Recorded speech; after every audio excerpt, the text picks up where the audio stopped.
So like we sell the villas for 6-7 crore rupees. The most expensive hot happening is the Lively Road. You pay around 40,000 rupees, 30 to 40,000 rupees per square feet.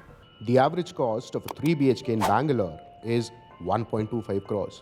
The EMI for this at an interest rate of 8% for 20 years would be around 80,000. Still manageable. But before you start planning your EMIs, how much upfront cash do you need? 20% down payment, emergency fund of 12 months of your salary, and around 15% in additional costs, which comes out to be around 64 lakhs. So, after knowing all of this, do you really believe that you are financially prepared to buy your first home in Bangalore? So you might be wondering what this additional 15% cost is. So now let's say the base cost of the house is 1.25 crores. Now you will have to pay registration duty, stamp duty on your house, which comes approximately to 8% of the base cost.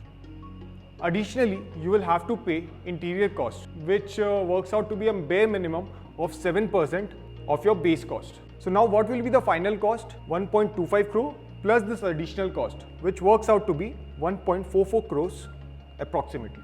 Remember, as a thumb rule, the final price of your house should not exceed 5 times of your annual household income. That means if your annual household income is, let's say, 10 lakh rupees, the final price of your house should not be more than 50 lakh rupees. He's Nitin, who works as an investment banker. He recently purchased a property in Prestige Smart City, Sarjapur Road. Before planning to buy a house in any city, you should see yourself living in that city at least for a few years. हमने ये decision अभी लिया ही इसलिए है क्योंकि we are foreseeing ourselves to be in Bangalore for next 15 years. I can share you one experience. I sold a property in Prestige Shantiniketan. Sold the property to him. He had imagined to move into the flat. He stayed for 2 hours in that flat. The reason why, he purchased the property, he got an offer from Germany, so he had to move out. He took the property, he stayed for 2 hours, till now he has not occupied that flat. Started my career with the 1994 onwards. So real estate, we have seen the up and down of the market. Which is the most important part that you should consider before buying a home? In real estate, location, location and location. When you're buying any property, what are the connectivities? First, the corporates are close by, schools are close by, hospitals are close by. But good location comes with an extra cost. The better the location, the easier it is to sell or rent the property. Another thing which you should consider is the size of the house. हो सकता है कि भाई 2 BHK के लिए मेरे को 3 BHK की जरूरत पड़े, तो अगर मेरे को अपग्रेड करना है, इतना भी पैसा नहीं कमाते कि हम कि अफोर्ड कर सके कि भाई 2 BHK रहने दो, हम 3 BHK और ले लेते हैं. If you can afford it, you should always go for a bigger house. Once you decide the city, location and size of the house, then comes loan planning. Usually, banks provide 80% of the property value as loan amount. The remaining 20% has to be paid by you as down payment. Ideally, the lesser the loan amount, the lesser interest you have to pay on it. But does this mean that you have to put down a larger down payment? Let's assume you have your emergency fund in place and now you want to buy your dream house, which cost 1 crore.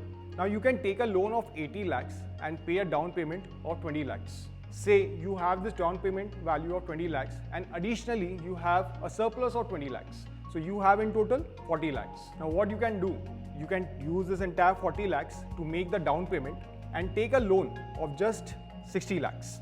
But is there any other option? If you have some risk appetite, so what you can do, you can make a down payment of 20 lakhs, take a loan of 80 lakhs and use this entire 20 lakhs surplus to make such an investment which earns your return, which is more than the interest on your loan. When we talk about EMIs, the thumb rule is the EMIs of all your loans should not exceed 1/3 of your monthly household income. Seen my father struggle with those EMIs. I did not want that. I would be paying around 18% as an EMI.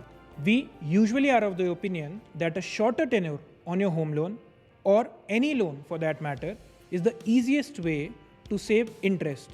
But is this the only way? the EMI that I've taken is for 35 years. I never thought कि मैं 35 years तक home loan पे करूँगा. I want to pay it off in 12 years. I'll be making those prepayments कि मेरा EMI although will be at 25,000, I'll be making a payment of 35K. अगर मेरे को किसी महीने ज़रूरत पड़ी पैसे की कि मेरे को थोड़ा कम पे करना है, I will have that luxury of कि भाई इसमें से rather than asking someone else, even if I pay 25K on that particular month, I don't have to ask anyone else for that money. जो टेनर आप bank के साथ lock करते हैं, आपको ज़रूरी नहीं है कि आपको 35 साल में ही भरना है. अभी मैंने कार लोन लिया है, कार लोन मैंने 5 साल का लिया है, लेकिन I paid it out in 3 years. तो उसका मतलब ये हुआ कि 3 साल में मैंने इंटरेस्ट उतना नहीं भरा जितना 5 साल में वो दिखा रहा था. You already know, if you have a working spouse, you can go for a joint loan. But why should you opt for a joint loan? कुछ भी हो, मैं ये नहीं बोल सकता कि भाई मेरा घर है. एक तो पहली बात है कि भाई झगड़ा नहीं होना है, घर पे सुख शांति सबसे इम्पोर्टेंट है. But there are some other reasons too. First, you get a larger loan amount. Second, if both of you have got good credit scores, it'll help you get lower interest rates. And third, both of you will get tax benefits. And obviously, there is that added advantage of sharing such a huge financial responsibility with your life partner.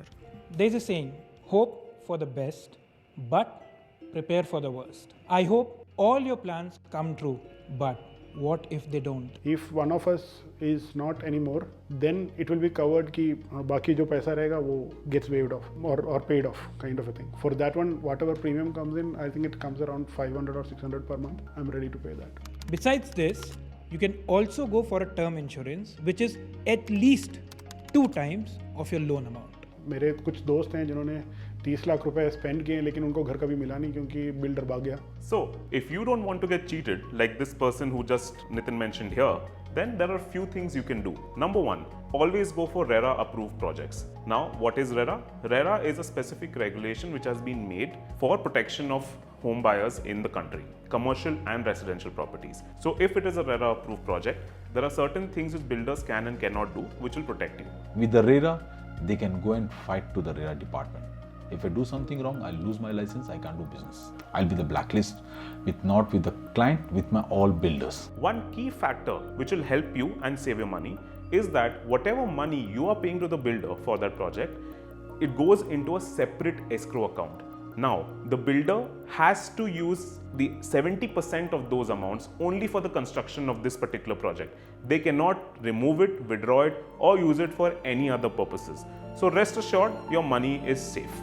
Buying a home is much more than just the money. तो we always had a thing in our mind कि हमारी balcony में हम उठ के सुबह जाए तो फिर सूरज दिखे, सूरज को देख के हम चाय पी रहे हों. अगर इमोशंस घर के साथ नहीं जुड़े हैं तो फिर घर की भी बात नहीं है. और अगर फाइनेंशियल डिसीजंस अगर ठीक नहीं है तो इमोशनली भी आप गए.